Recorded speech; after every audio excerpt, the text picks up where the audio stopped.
Good evening, everyone, and welcome. My name is Matt Sidovic. I'm the Executive Director of Progress Iowa. We are thrilled to have you here tonight to talk about rural Iowa and the American Rescue Plan. Of course, Progress Iowa, as you all may be aware, we're an issue advocacy group. We talk about good, effective messaging and communications and digital work across the state. And we're thrilled to be joined by our wonderful partner, ruralorganizing.org. Who does a terrific job with their research, their polling, and their messaging to run winning campaigns in small towns and rural communities across the country. They have a great presence in Iowa, and I know many of you are members of or on the list for ruralorganizing.org. So we welcome you and everyone here tonight to talk about how we can win in rural Iowa and the great work the American Rescue Plan is doing for our state. So we, like I said, we're excited to have you here and to be working so closely with our friends at ruralorganizing.org. We're going to give it one more minute as I'll give you some housekeeping items as we get started here. If you're not speaking, please remain on mute. Introduce yourself in the chat, and this goes for our wonderful staff and teams as well from Progress Iowa and ruralorganizing.org.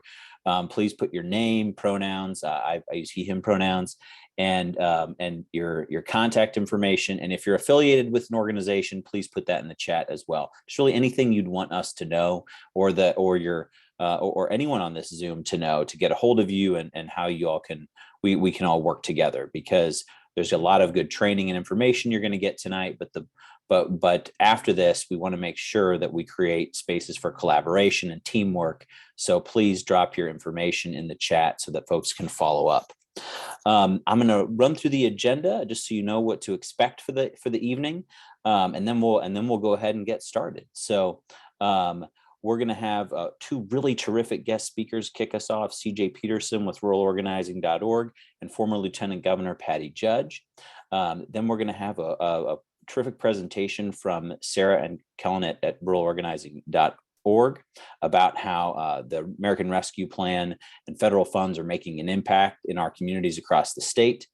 Then we're going to have breakout groups in each of the 4 congressional districts. We're going to break folks into the 4 congressional districts so you can talk about how the rescue plan is having an impact closer to home and get that information.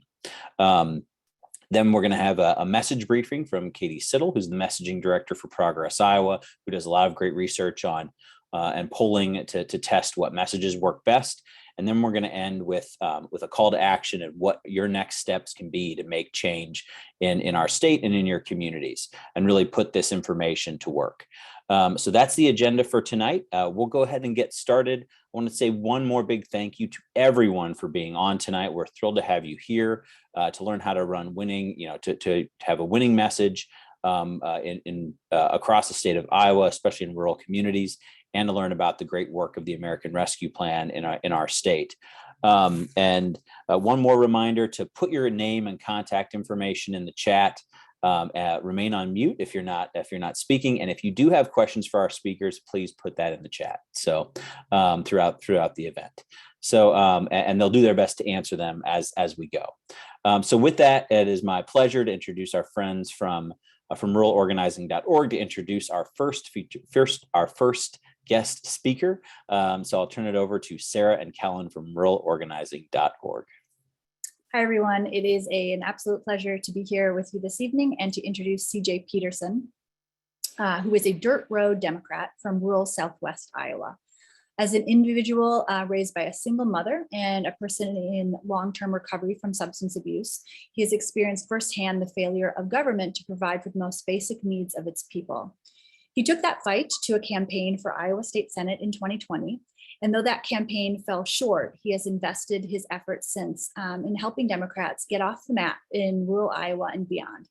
CJ works in rural development, and we at ruralorganizing.org have the pleasure of working with him on a part-time basis. Hi there, Sarah. Thank you very much for that introduction. And then there's definitely a CJ Peterson fan club out there. I'm not sure who's in charge of it, but it's me. Oh, okay. Excellent. So I first off, I want to thank everyone for hopping on. I know it's Tuesday evening. There's a lot of other things we could be doing right now, but here we are, coming together in solidarity to fight what we know is right, and that's really a powerful thing. So, as all of you know, if you're a rural progressive, you know that it's not exactly, you don't walk into a room full of people like you all the time, right? So the main thing that I really want to get across tonight is, number one, this is not a session where we're going to tell you all the answers to, sweep Western Iowa in the next election, right? So if we had all the answers, you'd be calling me Senator Peterson right now, and I'd be at the State House fighting, Governor Reynolds on education. So obviously, I don't have all the answers. None of us on the call have all the answers, and nobody in America, in rural America, has all the answers, because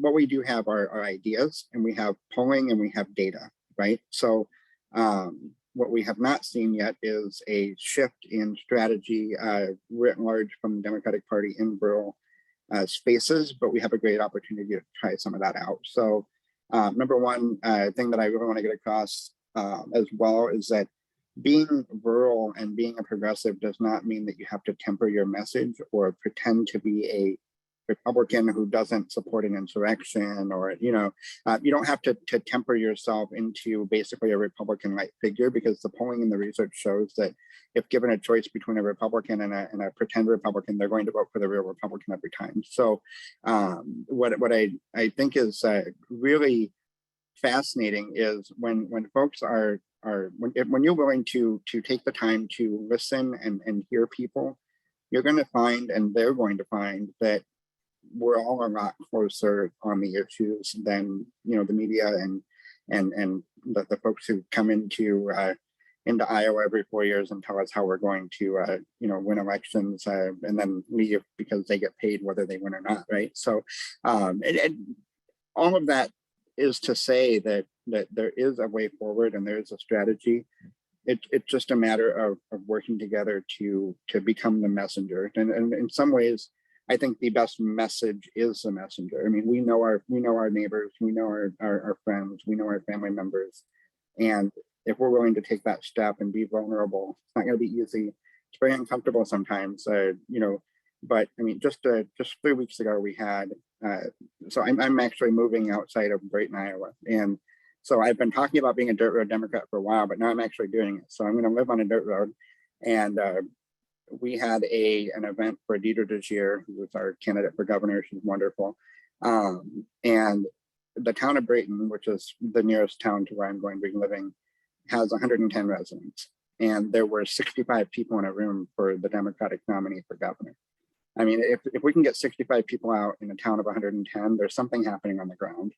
Just a quick survey of the room, there were more teachers in that room than I've seen since, like just parent-teacher conference. So we have the message. We are the messenger. The message is the messenger, and I think that we've got a lot going for us out here. So my final takeaway to you all is: do not despair. If I can lose by 30 points and still be happy and excited about running and showing people the way out in rural Iowa, I think everybody can do it. And it's not like anybody has anything magic or special to add to the equation. It's just a matter of getting up and doing the work. So I'm going to post some information in the chat.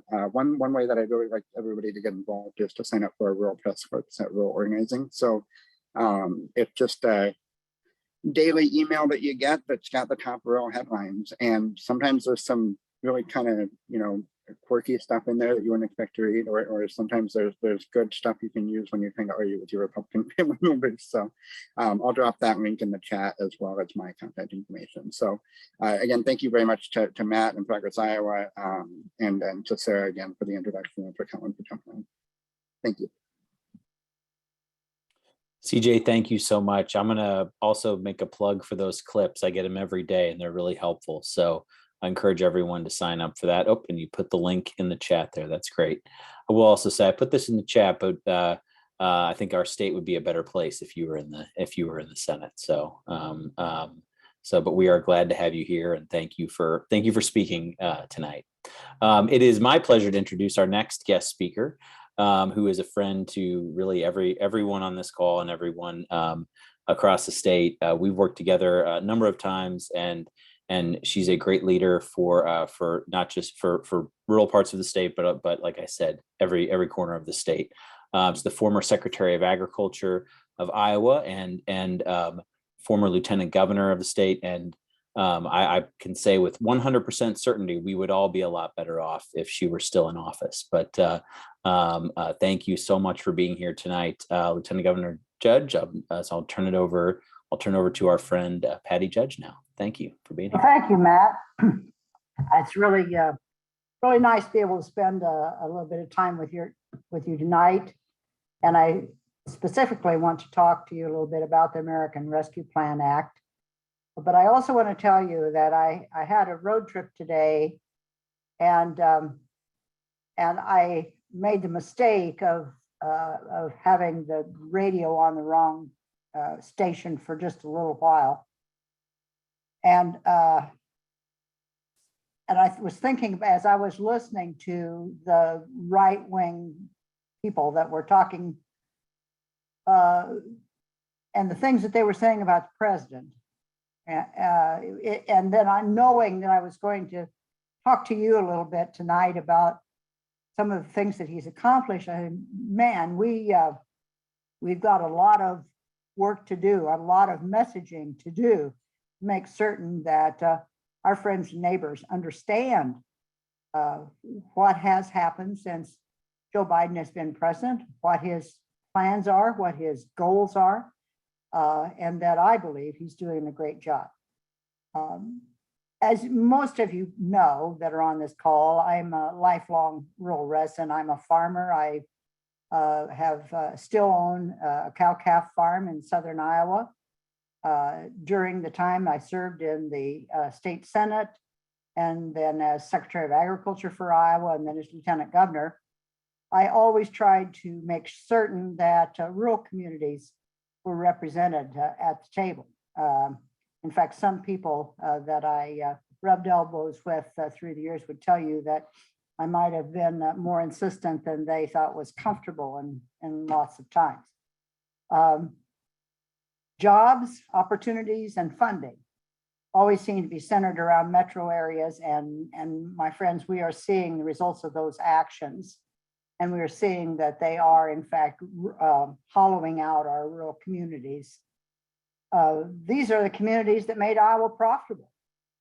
These are the communities that have given so much to our nation's GDP, and these are the communities that are being neglected.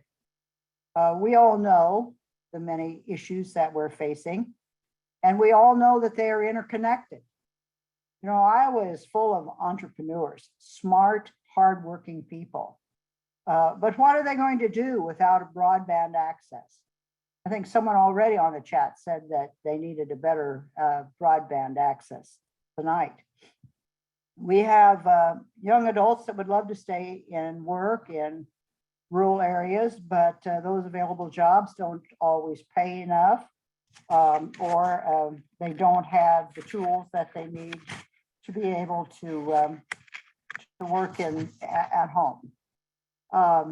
Our roads and bridges are in desperate need of work. We have, I think, the more bridges on a watch list than any other state in the nation. Our housing stock is either non-existent or needs to be updated, or it's unaffordable to the families that need it the most. Everyone deserves access to quality health care, but too often rural residents have to drive hours to get to an appointment, and so a lot of them end up just staying home. Our schools continue to consolidate, have lasting impacts on our kids and our communities. You know, schools do a lot more than prepare people for the future. They are where many of us vote. They're where we hold town functions and where we support one another. So it's very true that the heart of a rural community is the school. And when that is gone, the community suffers. And yet today here in Iowa, we have a governor that is trying to figure out how she can pull even more money from our suffering rural schools. These are big, big issues, my friends. And that is why the American Rescue Plan Act is so important. This law makes one of the largest federal investments to rural communities that this country has ever seen. Now, just think about that. In its first year, it has delivered $1 billion to Iowa small towns and to our rural communities. It was signed by the President and supported by Congresswoman Axney, of course. And it has helped Iowans do what we do best. And that's get back to work and help each other out. In total, the plan has delivered $5 billion to Iowa, $5 billion to recover from our pandemic. It provides funds straight to counties and towns, as well as to the state. And much of this money went into rural communities. The rent assistance program helped 26,000 rural Americans stay in their home during the pandemic. President Biden focused relief on working families by expanding the earned income tax credit and the child tax credit. More than 600,000 Iowa families benefited from that expanded child tax credit. And that helped them feed those kids and help pay the bills when it was desperately needed to be done. The president helped parents get back to work by sending Iowa $200 million to support licensed child care centers. And listen to this, my friends. He created more jobs than any other president in history did in their first year, including adding 24,700 jobs right here in Iowa.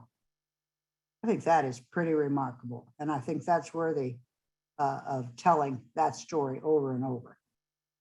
This bill makes good on his promise to invest in America, rural America, which we've got Tom Vilsack at USDA just to make sure that everything keeps going our way too. So thanks to the act, we have $210 million in federal funds to expand that rural broadband, $100 million in housing infrastructure, and $100 million for water quality infrastructure and nutrient reduction. Amazing.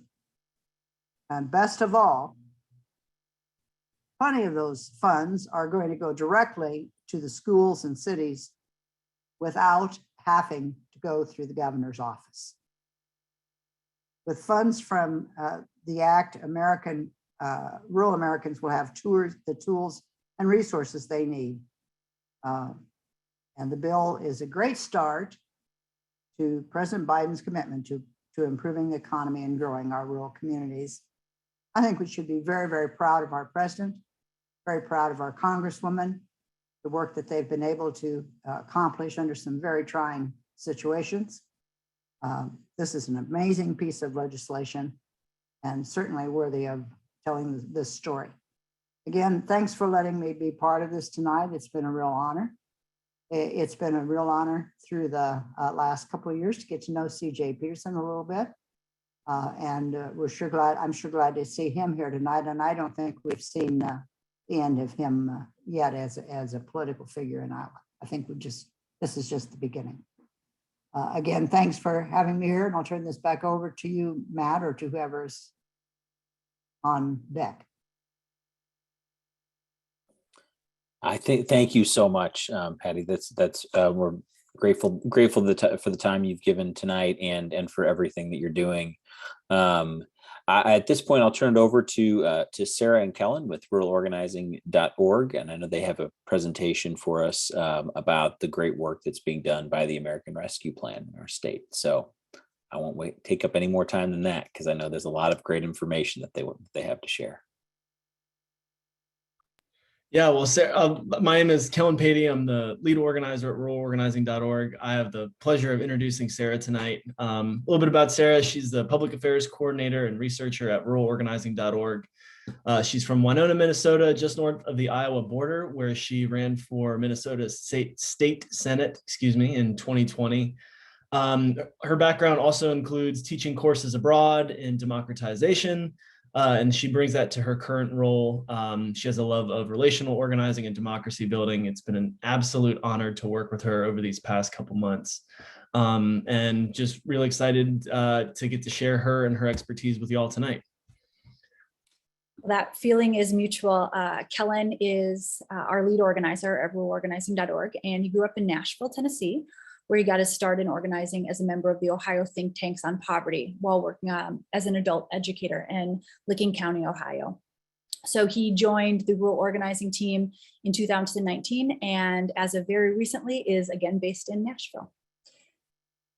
So our Kellen will be running our slideshow, and I'll be running everybody through it. Please feel free, as Matt explained earlier, to drop questions in the chat. Sweet. And Sarah, just thumbs up. We coming through on the slide deck? Can you see it? It says started sharing your screen, but I'm not seeing it quite yet. Oh no. Okay, 1 second, team. Sorry. At ruralorganizing.org, we aim for a C+ in our tech grade at all times. So just bear with us. All right, how about now? We're all good. Okay, perfect. So All today, I feel very lucky to join you all and to discuss the details around the federal funding that Patty spoke on and the need to highlight progressive successes that CJ emphasized. So we will be discussing a few different things. This is a very condensed presentation. And so we'll be running through letters to the editor that you can write on the American Rescue Plan Act, the Talk Radio Project, and our local progress surveys. Because we're moving quickly through the information, please feel free to drop questions, like I said, into the chat, and know that we will be sharing this presentation with you afterwards, so you can look through the information at your own leisure and click on the links. So we'll begin by discussing the Biden-Harris administration's American Rescue Plan Act that Petty emphasized. It's also known as ARPA, some people call it ARP, and how these federal funds have directly benefited Iowans. So here we can see how ARPA funds and CARES Act funds were distributed from the federal agencies through recipients in your state. While nearly 2/3 of these funds were distributed to the state of Iowa for the governor and her administration to disperse, over $1.8 billion in ARPA funds and $1.6 billion in CARES Act funds were distributed directly to Iowa communities through local recipients. So on the next slide, you can see that, the map of your lovely state, and know that the American Rescue Plan Act, like Patty emphasized, has been particularly impactful in rural communities across Iowa. So take a look at this map for a moment and locate your county. It's interesting to see, is it classified as small metro, non-metro adjacent, non-metro remote? Now, with that in mind, look at the comparison between ARPA and CARES Act funds directly allocated to cities, townships, counties, and independent school districts. We can see how ARPA programs like the Coronavirus State and Local Fiscal Recovery Funds, so these are funds that are directly allocated to local government entities, ensure that small metro and non-metro communities have benefited from federal recovery programs. So now think again about the map and your county's classification. And with this table, what we're looking at is how ARPA dollars were allocated to non-state government entities in Iowa, and classifying these funds by metro and non-metro counties. So the total allocations from the federal government to small metro, non-metro adjacent, and non-metro remote counties is over $1,044 million.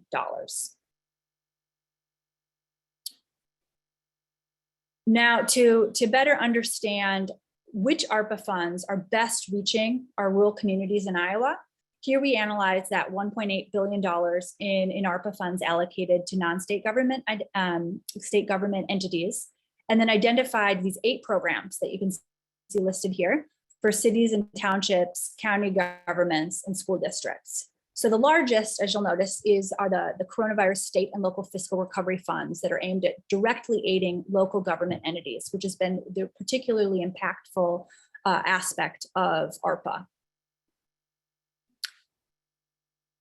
So when looking at how these state and local fiscal recovery funds are being spent, let's take an example from Polk County, in which they established a cash and tuition incentives to encourage vaccination against COVID.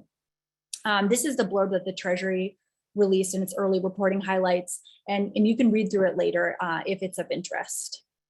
But what I really want to point out here is the contrast that you can see with how the press reported on the program, cash for jabs. And the article doesn't once mention ARPA, doesn't mention the Biden-Harris administration, who voted for or against the bill. And it doesn't connect these funds to local or state leaders either. So this is a lost opportunity to communicate to people how Democrats are helping them. And we're seeing even worse media with Iowa Republicans who have opposed ARPA, like Governor Reynolds, taking credit. So here you can see in the next slide, Reynolds is announcing on the local news, supposedly her $30 million plan to help companies find workers. So it's not just that the message isn't reaching people, that federal programs made possible by Democrats are helping them in their daily lives. Worse yet, that message is being co-opted by Iowa Republicans. So what can we do about that? Our strategy at ruralorganizing.org for elevating policy wins is to ensure that local leaders have the tools that they need to create local messages so that they can engage local people through local means to solve local problems. If you remember one word from this presentation, it should be local. So where to start? Information on ARPA can be tracked through usaspending.gov. And with any county, city, nonprofit, et cetera, we can click on the award and see the funding amount. So we've included a how-to video tutorial that you can click on in the upper right-hand corner that will walk you through the process of using the website to find the grant or direct payment that you're interested in tracking. Now that we know the amount of money that was awarded to our local government, we need to know how it's going to be spent. So this involves the old-fashioned trick of picking up the phone and calling folks. So you can call a county administrator, or if your county is small and doesn't have a county administrator, I found it particularly helpful to connect with county finance directors and ask about where the board is at. If you're referring to the county's state and local fiscal recovery funds, and allocating those, because ARPA doesn't sunset until 2024. Local governments are at very different junctures in this process. Some are still deciding, some have allocated all of the funding, and some have included a framework that has been very inclusive of community input. So this is your opportunity to find that out. We recommend a two-tier approach in helping to get the success story information out there. So the first would be to, once you have connected with your local government to know how the funds are going to be allocated, approaching a local elected official to see if they will write a longer opinion editorial that details how the funds are being spent. And then you can follow this up with community members writing letters to the editor that explain how and why these funds are critical to your community and how they're benefiting our lives. I recommend, if the county has allocated the funds, for example, to 5 different projects that have been detailed in the opinion editorial, find someone whose life has been impacted by one of those projects and detail that in a letter to the editor. We have some examples of our coordinated op-eds and LTs that you can click on later when we share this presentation with you that may be useful in serving as a reference. We also have an ARPA op-ed and letter to the editor toolkit that Kellen developed, which is amazing, that we'll be sharing with you all. Once the letters and the op-eds are published in your local papers, and I recommend getting them in as many papers as you can, please share them with us and we will post those on our website, which is ruralprogress.org. And Kellen, you can take it away. Thank you, Sarah. And yes, I thank you for taking us all the way through those steps. Just know again that all of the links that you will need are in this spreadsheet. And when we share it with you, you'll have access to all of them. I'm not sure if there's chat questions coming up about that info, but know it is all available.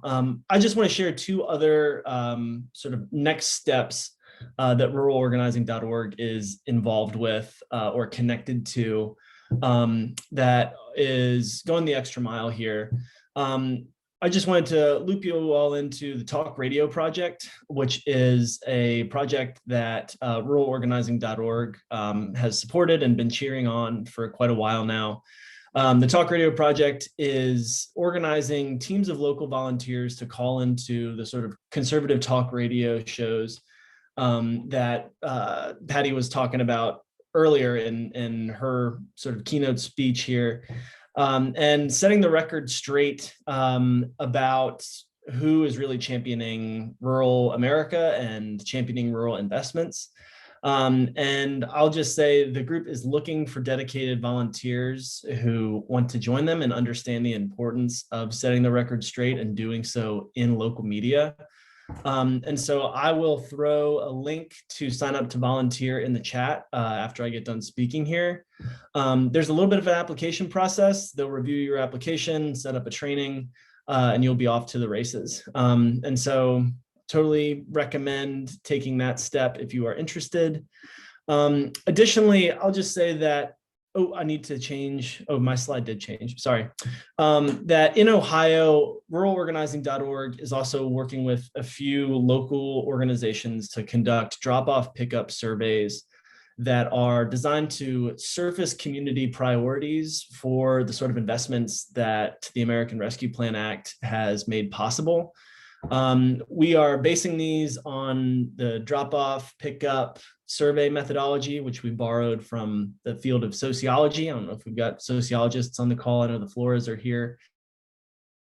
And just saying that if you are interested in that sort of needs assessment or how we're using that to build rural civic infrastructure, if you feel like a similar survey would be useful in your community, we have a toolkit that is linked in this chat. You can also connect with one of the ruralorganizing.org folks after this call. But maybe, Sarah, I'm kicking it back to you for the rest of these resources.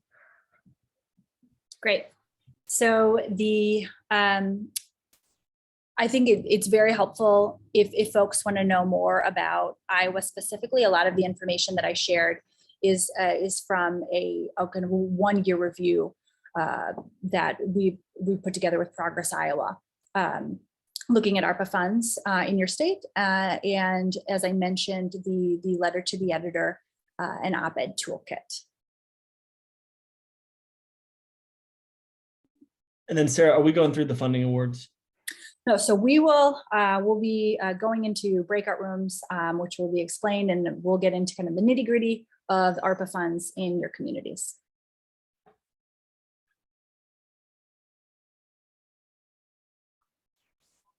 Great. Thank you both so much for that really terrific information. And I would just make another plug for just signing up for as many things as you can with our friends from ruralorganizing.org. They do just such great work, and I mean the everything from advice on writing letters, which we're going to talk about in a minute, to like calling into talk radio, calling to radio stations, going through the process of getting involved in that way.